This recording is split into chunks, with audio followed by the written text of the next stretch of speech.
രാപ്പകൽ ശ്രമിക്കുകയാണ് കമ്മ്യൂണിസ്റ്റ് വിരുദ്ധന്മാർ. ഇടതുപക്ഷ ജനാധിപത്യ മുന്നണിയെ, അതിന്റെ ഭരണത്തെ ദുർബലപ്പെടുത്താൻ, അപകീർത്തിപ്പെടുത്താനുള്ള പ്രവർത്തനം നടന്നുകൊണ്ടിരിക്കുക. അതിനുവേണ്ടി പരിശ്രമിക്കുന്ന ശക്തികളെ പ്രോത്സാഹിപ്പിച്ചുകൊണ്ടിരിക്കുക. ഞാൻ കൂടുതൽ വിശദാംശങ്ങളിലേക്ക് പോകുന്നില്ല. എന്താ സ്ഥിതി? നമുക്കെതിരായിട്ട് ഇപ്പതാ കുറച്ച് ആയമാനെ പിടിച്ചുകൊണ്ട് അവിടെ ഇരുത്തി തിരുവനന്തപുരത്ത്. എന്തോ ഒരു കണ്ണീരറിയും. പാപങ്ങളെ കുറിച്ച് ഇവർക്കൊക്കെ ഒരു സ്നേഹം വന്നു. ഏത്? ഏഷ്യാനെറ്റിലെ ലേഖൻ രാവിലെ പോവുകയാണ്. ഞാൻ രാവിലെ ടി വി തുറന്നാൽ മതി, ഏഷ്യാനെറ്റ് ലേഖൻ അവിടെ എത്തി. ഇന്ന് 20-ാം ദിവസം, നാളെ 21, മനസ്സിലായെങ്കിൽ മറ്റന്നാൾ 22. അത് എണ്ണാൻ അറിയില്ലെങ്കിൽ പത്രക്കാർക്ക് ഇന്ന് പറഞ്ഞു കൊടുക്കുകയാണ്. 21 കഴിഞ്ഞാൽ 22, 22 കഴിഞ്ഞാൽ 23, അങ്ങനെ ഇരിക്കട്ടെ സമരം. ഇത് എന്താ പിണറായി കൊടുക്കേണ്ട എന്തോ കാര്യം കൊടുക്കാൻ പറ്റുന്ന സമരമാണോ? നവീന തിരക്കിടില്ല. പിണറായിൻ്റെ ഡിപ്പാർട്ട്മെന്റിന്റെ ആണോ ഇത്? ആശ ആരതാ? കേന്ദ്ര ഗവൺമെന്റിന്റെ NHM, നാഷണൽ ഹെൽത്ത് മിഷനാ അല്ലേ? അതിൻ്റെ അവിടുന്ന് പൈസ കിട്ടിയാൽ അവിടെ കൊടുക്കാം. ആ പൈസ അവിടുന്ന് കിട്ടുന്നേക്കാളും കൂടുതൽ ഇവിടെ കൊടുക്കുന്നത്. ഏറ്റവും കൂടുതൽ കൊടുക്കുന്നത് എവിടെയാ? കണക്കെടുത്ത് മനോരമയൊക്കെ പരമാവധി നോക്കി. അങ്ങനെ തന്നെയാണ് ഏറ്റവും കൂടുതൽ പൈസ കൊടുക്കുന്നത് എവിടെയാ? സർക്കാർ ജീവനക്കാരാണോ? അല്ല. PSC വഴി എടുത്താണോ? അല്ല. വേറൊരു സ്കീമിലൂടെ എടുത്ത ഒരു സന്നദ്ധ പ്രവർത്തന. പൈസ ഇവർക്ക് ഇപ്പോൾ എത്ര കൊടുത്താലും നമുക്ക് വിരോധമില്ല, ഉണ്ടെങ്കിൽ കൊടുക്കാലോ. സംസ്ഥാന ഗവൺമെന്റ് കൊടുക്കാവുന്നതിൻ്റെ പരമാവധി കൊടുത്തു. സമരം ചെയ്യാൻ വന്നവരോ ഇവർ സംസ്ഥാന ഗവൺമെന്റിന് ആണ് വിരോധം. സുരേഷ് ഗോപിട്ട് വന്നപ്പോൾ സന്തോഷമായി.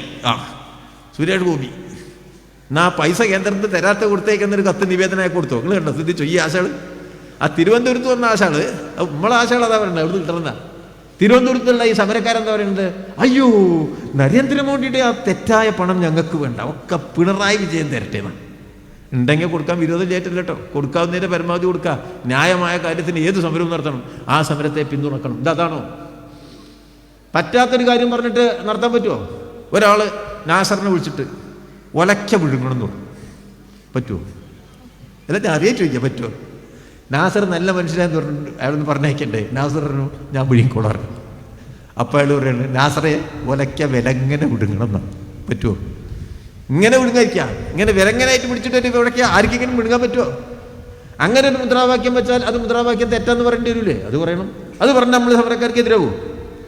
സമരം ന്യായമാകുന്ന ഏത് സമരത്തിനും, ലോകത്തെ എല്ലാ സമരത്തിനും നമ്മൾ അനുകൂല.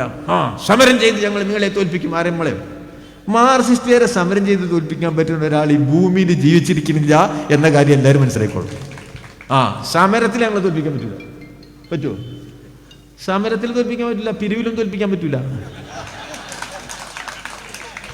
അത് പറ്റുമോ? അത് പറ്റൂല. ഇന്ന് വരെ ഒരാൾക്ക് പറ്റിയില്ല. മനസ്സിലായി നിങ്ങൾ? ഇതെന്താ കാരണം? പാവപ്പെട്ടവന്റെ പ്രസ്ഥാനമാണ്. അവന്റെ മടിയിലെ പണമെടുത്ത് കമ്മ്യൂണിസ്റ്റ് പാർട്ടിക്ക് കൊടുക്കും അവൻ. അതാണ് ആ പിരിവ് എന്ന് പറഞ്ഞാൽ. അതിനാ ഞങ്ങൾ പിരിക്കാൻ പോകണം. ആൾക്കാർ നിങ്ങൾ എന്തിനാ പിരിക്കാൻ പോകണം? എന്തിനാ ഒരാൾ പിരിവ് നിർത്തിയിട്ട് വേണം എനിക്ക് പാർട്ടി ചേരാൻ? പറ്റൂല. എന്താ കാര്യം വെച്ചാൽ അത് വേണം. മനസ്സിലായല്ലോ? പാർട്ടി ഇപ്പോൾ കൊല്ലത്ത് സമ്മേളനം നടക്കുക. മനസ്സിലായി നിങ്ങൾ? കമ്മ്യൂണിസ്റ്റുകാരെ വീട്ടിൽ നിന്നാണ് 4 കോടി ഉറുപ്പിക. കമ്മ്യൂണിസ്റ്റുകാരെ വീട്ടിൽ നിന്ന് ഇങ്ങനെ ഓരോ ഉറുപ്പ് ഇട്ടിട്ട് 4 കോടി കൊടുത്തിട്ട് ആ കാശും കൊണ്ട് സമ്മേളനം നടത്താൻ കഴിയുന്ന ഈ ഭൂമിയിലെ പാർട്ടിയുടെ പേരാണ് communist party of India, Marxist. പാവങ്ങളെ പാർട്ടി. അത് എന്നിട്ട് ഞങ്ങളെ അപകീർത്തിപ്പെടുത്തി. ഞങ്ങളെ അപകീർത്തിപ്പെടുന്ന പ്രസംഗത്തിന്റെ ഒരു മൂല പണ്ടെന്ന് പിണറായി പ്രസംഗിച്ചെടുത്തിട്ട് സമരത്തിന് അനുകൂലമായി പിണറായി പ്രസംഗിച്ചത് കേട്ടില്ലേ?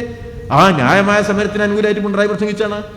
ഇനിയും പ്രസംഗിക്കും, നാളെയും പ്രസംഗിക്കും. മനസ്സിലായെങ്കിൽ ന്യായമായ എല്ലാ സമരത്തിന്റെയും ഏറ്റവും മുന്നിൽ ഞങ്ങൾ കമ്മ്യൂണിസ്റ്റുകാർ നിലയുറപ്പിക്കുക തന്നെ ചെയ്യും. പക്ഷേ ആ സമരത്തിന്റെ ന്യായാന്യത തീരുമാനിക്കാനുള്ള അവകാശം മനോരമ, മാതൃഭൂമി, ഏഷ്യാനെറ്റ്, ഈ ചാനലേരി അവരെടുത്തിരിക്കപ്പോ. എന്നിട്ട് നമ്മളെ കമ്മ്യൂണിസ്റ്റിനെ തേച്ച് കളയുന്നവരാണ്, ഇല്ലാണ്ടാക്കി കളയും. ആ ഭീഷണി ഉണ്ടല്ലോ, ആ ഭീഷണിയുടെ മുന്നിൽ ഒരു പുല്ല് വിലയാണ് എന്ന കാര്യം മനസ്സിലാക്കിക്കോണം. ഞങ്ങളെ ഭീഷണിപ്പെടുത്തണ്ട. അടിച്ചു കലക്കി അങ്ങോട്ട് വരണം, അങ്ങോട്ട് വരണം, അങ്ങോട്ട് വരണം, ആണ്ടും പറയും. കളവ് പറയുന്നതാണേ.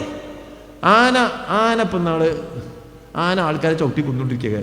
അപ്പൊ കണക്ക് എങ്ങനെ എഴുതുന്നത്? 43 കൊല്ലം ചവിട്ടിക്കൊന്ന ആനയുടെ കണക്ക്. 43ന്റെ ഗുണം എനിക്ക് മനസ്സിലായില്ല. ഒരു ചാനൽ 43 കൊല്ലമായിട്ട് 25, 50, 75, 100 നിങ്ങൾ കേട്ടില്ലേ? അങ്ങനെയല്ലേ സാധാരണ രജത ജൂബിലി, വജ്ര ജൂബിലി, അങ്ങനെയല്ലേ? 43 കൊല്ലത്തെ കണക്ക്. അപ്പൊ എന്താ 100 തേക്കാനാണ് ഇവന് കണക്ക് തേക്കണ്ടേ? അപ്പൊ 100 വേണം. അപ്പൊ 43 ആവുമ്പോഴേ 100 ആവണല്ലോ. 43 കൊല്ലം കേരളത്തിൽ ആന ചവിട്ടിക്കൊന്നവരുടെ എണ്ണം ഇവിടെ കൊടുത്തിരിക്കുക. കണക്കുണ്ടാക്കുന്നൊരു വിദ്യ. ആൽബർട്ട് ഐൻസ്റ്റീൻ തോറ്റുപോയി. നമ്മളെ ചാനൽ കണക്കേറിന്റെ കണക്കിൽ ആൽബർട്ട് ഐൻസ്റ്റീൻ തോറ്റുപോയി. മനുഷ്യനും മൃഗവും തമ്മിലുള്ള തർക്കം ലോകത്തുള്ളത് കോൺഫ്ലിക്റ്റ് കാലാവസ്ഥയുടെ ഭാഗമാണ്. ഒരുപാട് ഘടകങ്ങൾ ചെയ്തു. അതിന് ഈ നിയമം മുഴുവൻ കേന്ദ്ര ഗവൺമെന്റിന്റെ അല്ലേ? കാട്ടിന്റെ അടുത്ത് പിണറായിക്ക് പോകാൻ പറ്റുമോ? ജണ്ട വരെ പോവാ. ആണ്ട് അപ്പുറത്തേക്ക് കയറിയ മോഡീന്റെ ജണ്ട ഇട്ടിട്ടുണ്ട് അവിടെ കാട്ടില്. അതിന്റെ അപ്പുറത്തേക്ക് കയറിയ മോഡീന്റെ അല്ലേ? നമുക്ക് നമ്മുടെ നിയമാനുസരിച്ച് നമുക്ക് മാറ്റിക്കൂടെ? എന്താ പ്രശ്നം? എന്താ ബുദ്ധിമുട്ട്? ബേഡി വെച്ചല്ല ഒന്നും പറ്റൂല. അപ്പൊ കേന്ദ്ര നിയമം അവിടെ. ഇത് മനസ്സിലാവാതെയാണ് ഇവര് പറഞ്ഞുകൊണ്ടിരിക്കുന്നത്. അങ്ങോട്ട് പറഞ്ഞുണ്ടാക്കുക തന്നെയാണ്. പിന്നീട് പറയൽ തന്നെയാ, കളവാണ്ട് പറയുന്നേ. ആന കാട്ടി ചവിട്ടിക്കൊന്നു, അപ്പൊ തന്നെ അത് പിണറായിന്റെ ആന കുടുങ്ങിയോ?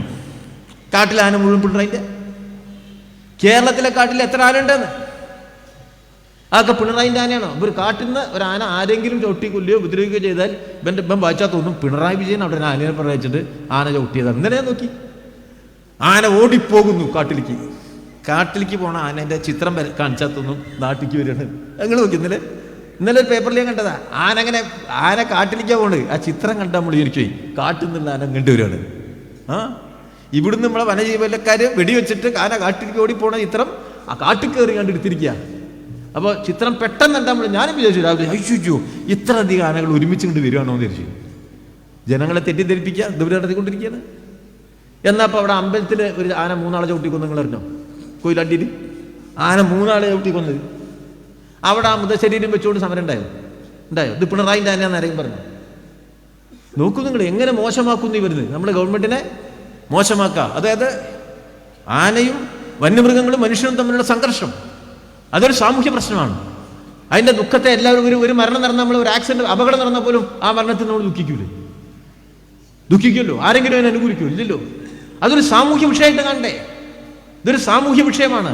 നമ്മളെല്ലാം എതിർക്കേണ്ട കാര്യമാണ്. അതിനെ രാഷ്ട്രീയമാക്കാൻ പാടുണ്ടോ? ഇപ്പൊ കേരളത്തിൽ മയക്കുമരുന്നിന്റെ സ്വാധീനം വരുന്നു. അത് ഇന്ത്യയിലാകെ വരുന്നില്ലേ? ഞാൻ ഇപ്പൊ ഇന്ന് പേപ്പർ വെച്ചപ്പോണ്ട് ഹിമാചൽ പ്രദേശിൽ മയക്കുമരുന്നിന്റെ വലിയ പ്രശ്നമാണ് വാർത്ത.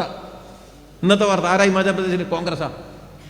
അതൊരു സാമൂഹ്യ വിഷയം. അപ്പോൾ ആധുനിക മുതലാളിത്ത കാലഘട്ടത്തിൽ കെമിക്കൽ മയക്കുമരുന്നിനും മറ്റും നമ്മൾ ആകെ അതിനെതിരായിട്ട് നിൽക്കണ്ടേ? അങ്ങനെയല്ലേ ചെയ്യാം? തെറ്റുകളുടെ എതിരായിട്ട് എല്ലാവരും ഒരുമിച്ച് നിൽക്കല്ലേ ചെയ്യുക? സാമൂഹ്യ ദുരിതങ്ങൾക്കെതിരെ ഒരുമിച്ച് നിൽക്കല്ലേ ചെയ്യുക? അതിന് പകരം അതിൽ എങ്ങനെ ഇടതുപക്ഷത്തിനെ അതിലൊന്ന് കുറുക്കി കളയാം എന്നുള്ള നിലയ്ക്ക് പോയാലോ? ഇതാണ് ഇവിടെ നടക്കുന്നത്. ആ നിലയിലാണ് ഇവിടുത്തെ പ്രതിപക്ഷം പ്രവർത്തിച്ചുകൊണ്ടിരിക്കുന്നത്. അതിനേക്കാൾ അപ്പുറത്താണ് പ്രതിപക്ഷം പ്രവർത്തിക്കുന്നത്. ഇവരുടെ പ്രവർത്തനം എന്താ? ഇവരുടെ പ്രവർത്തനം ഇടതുപക്ഷത്തെ തകർക്കണം. ഈ കളവുകൾ ഒരു ഭാഗത്ത് മാധ്യമങ്ങൾ പ്രചരിപ്പിക്കും. ഇവരോ തെറ്റായ രാഷ്ട്രീയ മൂല്യബോധത്തെ സൃഷ്ടിക്കും.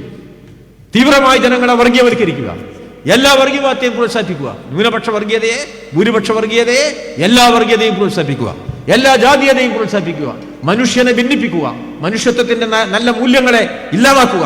ആ പ്രവർത്തനത്തിൽ നേർത്തു കൊടുക്കുകയാണ് കേരളത്തിലെ പ്രതിപക്ഷം. എല്ലാ വർഗീയ ശക്തികളെയും ഏകോപിപ്പിച്ചുകൊണ്ട് മുന്നോട്ട് പോകണമെന്നാണ് ഇവർ ആഗ്രഹിക്കുന്നത്. ഇവരും മാധ്യമങ്ങളും ചേർന്നുകൊണ്ട് കേരളത്തിലെ പ്രതിപക്ഷ നിലയ്ക്ക് കോൺഗ്രസ്, ലീഗ്, ജമാഅത്തെ ഇസ്ലാമി, മുസ്ലിം തീവ്രവാദികൾ, ഇങ്ങപ്പുറത്ത് RSS എല്ലാവരും ഒരുമിച്ചിട്ട് കോൺഗ്രസ് സഹായിക്കുക, BJP ജയിക്കുക. അതാണ് സുരേഷ് ഗോപി. കോൺഗ്രസ് സഹായിച്ചു, BJP ജയിച്ചു. ആരായിരുന്നു അവിടെ 1ാം സ്ഥാനത്ത്? കോൺഗ്രസ്. MP ആരാണ്? കോൺഗ്രസ്. ഇപ്പൊ എങ്ങനെ സുരേഷ് ഗോപി ജയിച്ചത്? കോൺഗ്രസ് 3ആയി, സുരേഷ് ഗോപി 1ആയി. നമ്മളപ്പോഴും 2, ഇപ്പോഴും 2 അവിടെ ഉണ്ട്. ഇവരോ 1ാം സ്ഥാനത്തിരുന്ന കോൺഗ്രസ് 3ാം സ്ഥാനത്തേക്ക് പോയപ്പോൾ BJP ജയിച്ചപ്പോൾ അതിന്റെ കുറ്റം മാർക്സിസ്റ്റ്. എനിക്ക് മനസ്സിലായിട്ടില്ല അതിന്റെ കണക്ക്. ഇവര് മറിച്ചു വോട്ട് ചെയ്താണ്ട് ജയിപ്പിച്ചാണേ. BJP നിങ്ങൾ ജയിപ്പിച്ചില്ലേ? ഇപ്പോഴും നിങ്ങൾ ആഗ്രഹിക്കുന്നത് എന്താ? വേണമെങ്കിൽ കുറച്ച് സീറ്റ് BJP ഇവിടെ ജയിപ്പിച്ചാലും പറ്റില്ല, പിണറായി വിജയനെ തോൽപ്പിക്കണം. ആ മുന്നണി ഏട്ടാ എല്ലാവരും കൂടി കൂടുകയാണ് ഇവിടെ. എല്ലാവരും വർഗീയവൽക്കരിക്കുക, എല്ലാവരും ജാതിവൽക്കരിക്കുക, എല്ലാവരും പ്രതിരോധവൽക്കരിക്കുക. എന്നിട്ട് അതിന് പ്രോത്സാഹനം നൽകാൻ എല്ലാ മാധ്യമങ്ങളും ഒരുമിച്ച് നിൽക്കുക. നമ്മൾ ഇന്ന് എല്ലാ നല്ല കാര്യങ്ങളെയും തമസ്കരിക്കുക, മൂടിവെക്കുക. നമുക്കെതിരായിട്ട് പൊതുബോധ നിർമ്മിതി നടത്തിക്കൊണ്ട് ഇവിടെ വലതുപക്ഷത്തിന് ഒരു ജയിക്കാൻ കഴിയാതിരിക്കുന്ന ഇന്ത്യയിലെ ഏക സംസ്ഥാനത്ത് വലതുപക്ഷത്തെ കൊണ്ടുവരുന്നതിന് വേണ്ടിയുള്ള വിമോചന സമരകാലത്തുണ്ടാക്കിയതിനേക്കാളും വലിയ മുന്നണി, പ്രതിലോമ മുന്നണി ഉണ്ടാക്കി കേരളത്തിലെ ഇടതുപക്ഷത്തെ തോൽപ്പിക്കുക എന്ന വ്യാമോഹത്തിന് ചുറ്റുമാണ് ഈ വലതുപക്ഷങ്ങൾ, കേരളത്തിലെ പ്രതിപക്ഷം BJP അവരുടെ ഒപ്പം നിൽക്കുന്ന മാധ്യമങ്ങൾ നിലയുറപ്പിച്ചതെങ്കിൽ അത് ഈ കേരളത്തിൽ നടക്കില്ല. ആ വ്യാമോഹം കേരളം അംഗീകരിക്കില്ല എന്ന് ഉറപ്പാക്കലാണ് കമ്മ്യൂണിസ്റ്റ് പാർട്ടിയുടെ ചുമതല.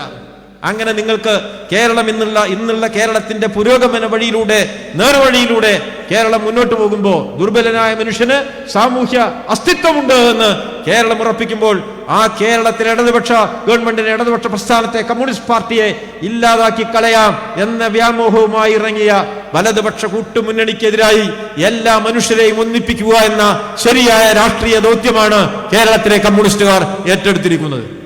ആ ചുമതല നിർവഹിക്കുകയാണ്. ഇന്ത്യയുടെ രാഷ്ട്രീയ ഘടനയിൽ ഇന്ന് ഇടതുപക്ഷം ഉണ്ടാവുക, ഇടതുപക്ഷത്തിന് കരുത്തുണ്ടാവുക എന്നത് ഇന്നത്തെ ഈ അപകടം നിറഞ്ഞ കാലത്തെ അതിജീവിക്കാൻ, മുതലാളിത്ത വഴിയിൽ ഏറ്റവും വേഗത്തിൽ സഞ്ചരിക്കുന്ന ജനവിരുദ്ധരുടെ സംഘപരിവാറിന്റെ അതിന്റെ പ്രതിലോമ ആശയങ്ങളെ രാജ്യത്ത് പ്രതിരോധിക്കാൻ, പിടിച്ചുകെട്ടാൻ ഈ നാട്ടിൽ ഇടതുപക്ഷം ഉണ്ടാവണം, ഇടതുപക്ഷത്തിന് കരുത്തുണ്ടാവണം എന്നതാണ് ഈ നാട് ആഗ്രഹിക്കുന്നത്. ആ ശരിയുടെ ദിശയിലേക്ക് ജനങ്ങളെ കൊണ്ടുപോകണം. ജനങ്ങളിൽ മഹാഭൂരിപക്ഷം വരുന്ന പാവങ്ങൾക്ക് ആത്മവിശ്വാസം നൽകിക്കൊണ്ട് ഈ ലോകത്തിന്റെ ചരിത്രഗതി പിറകോട്ടല്ല, മുന്നോട്ട് തന്നെയാണ് പോവുക.